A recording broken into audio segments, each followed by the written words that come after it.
Hello and welcome to My Star Arts and Crafts. I'm Libby and today I'll be showing you how to make a pop-up birthday card.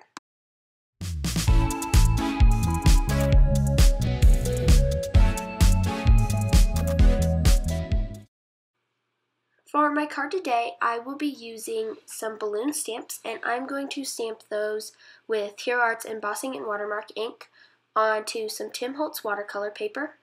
And I will heat emboss this with white embossing powder. I don't suggest doing it on watercolor paper, it's a little too thick. I suggest a thinner paper for this technique. Next, I took some Crayola Super Tips and I just colored those onto my Tim Holtz Gloss Media mat.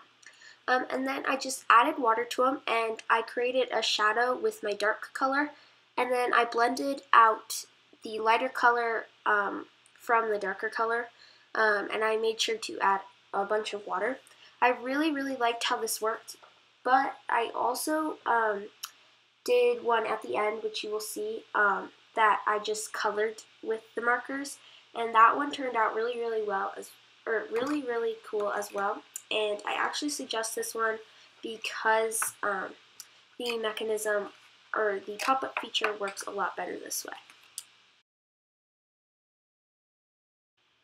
Then I took a white Jelly Roll pen and I made a highlight up in the top right corner where the lighter coloring is.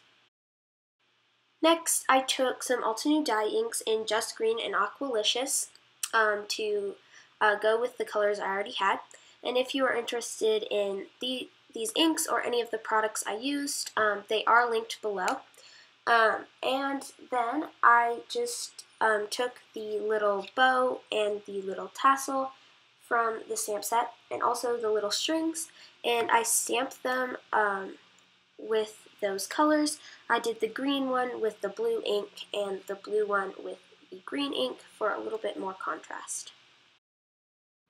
Then I took this sentiment, Happy Birthday to You, from the stamp set and I stamped that with embossing ink, and then I did heat set that with sparkling gold embossing powder. Then I did forget to stamp and color the birthday present, so I will do that now. Sorry, my hair does get in the way a little bit throughout this clip. But anyway, I did heat emboss that with white embossing powder as well. And then I took some gold acrylic paint and I watered that down a ton until I got to a watercolor consistency. And I painted the ribbons and the bow with that. And then I took the blues and greens that I used for the balloons and I colored in the stripes. And then I did fussy cut out the balloons and die cut the present when I was done.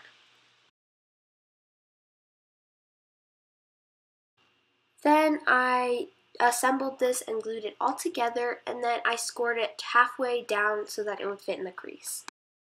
Now I'm just taking some scrap paper that I have and I cut it to about 1/4 of an inch, and then I'm cutting it to about 2 inches the other way.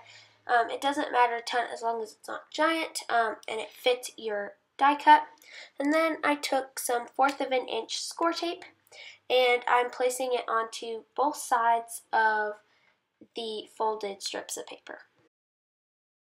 Now I am attaching the panel to the front of my card, and then here you see that I had a lot of trouble with this. It was really difficult and it just wasn't working correctly, and in the end I figured out that it was because the paper was just too thick. So I don't suggest using watercolor paper, but I think it's really cool, and if you did it correctly it would work really well.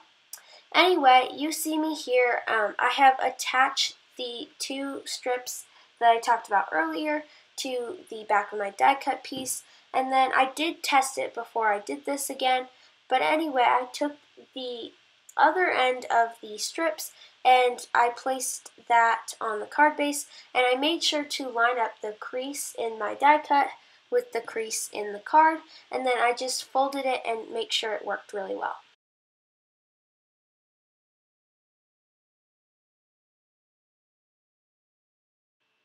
So here is the finished card. I think it turned out really well. The pop-up feature doesn't work perfectly, but I think it works pretty good and it looks really cool. Then this is the other one that I colored, and this one also looks really cool, and the mechanism works really well. I did also stamp surprise on the inside of that one. Thank you so much for watching. I hope you enjoyed and come see me next Tuesday. Have a great day. See you soon.